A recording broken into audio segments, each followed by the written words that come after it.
قسطوں کا کاروبار کرنا جائز ہے؟ جائز ہے۔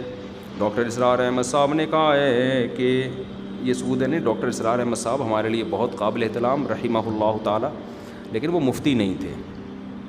سود کے مسائل مفتیان کرام سے پوچھیں۔ سود کے تو بڑے ویسے بھی پیچیدہ مسائل ہوتے ہیں، اس میں تو ایکسپرٹ مفتی ہوتے ہیں جو بتاتے ہیں آپ کو۔ تو قسطوں کے کاروبار تو سود ہو ہی نہیں سکتا۔ میں نے بھی وہ ڈاکٹر صاحب کی اسپیچ سنی ہے جس میں وہ کہہ رہے ہیں میری رائے میں یہ بھی سود ہے، لیکن وہ بالکل اس کی کوئی حیثیت نہیں ہے۔ باقی انہوں نے جو دین کے کام کیے ہیں، ہمارے ہاں جب کسی ایک سے کسی بات پہ اعتراض کیا جائے تو لوگ سمجھتے ہیں میں اس کے اگینسٹ ہوں۔ ان کے قرآن کی بڑی خدمت کی ہے انہوں نے۔ جو ہماری نئی جنریشن ہے، جو اسکول یونیورسٹی کالجز کے لوگ ہیں اور بڑی اپر لیول کا جو ہمارا طبقہ ہے، اس پہ بڑا ان کا اچھا کردار ہے۔ بڑی محنت کے ساتھ وہ درس قرآن دیا کرتے تھے، اب بھی ان کے درس موجود ہیں۔ لیکن مسائل کے معاملے میں تو آپ مفتیان کرام سے پوچھو گے۔ تو سود سے اس کا کوئی تعلق نہیں ہے، بلکہ یہ جو آیت نازل ہوئی ہے نا، احل اللہ البیع وحرم الربا، مشرکین مکہ نے کہا تھا کہ سود کیوں حرام ہے؟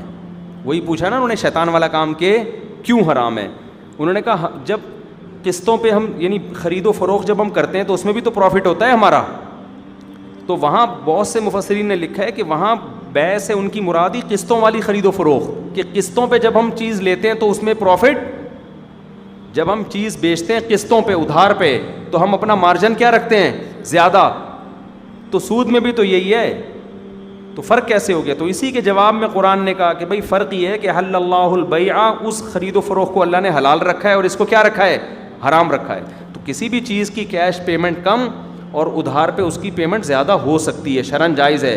ناجائز یہ ہے کہ آپ اسی مجلس میں طے نہ کریں۔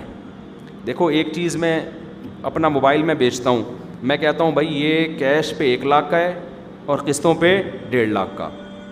آپ چلے گئے موبائل لے کے کہ ٹھیک ہے کل پیسے لے آیا تو 1 لاکھ دے دوں گا، اور اگر نہیں لایا تو سمجھنا 1.5 لاکھ، یہ حرام ہے۔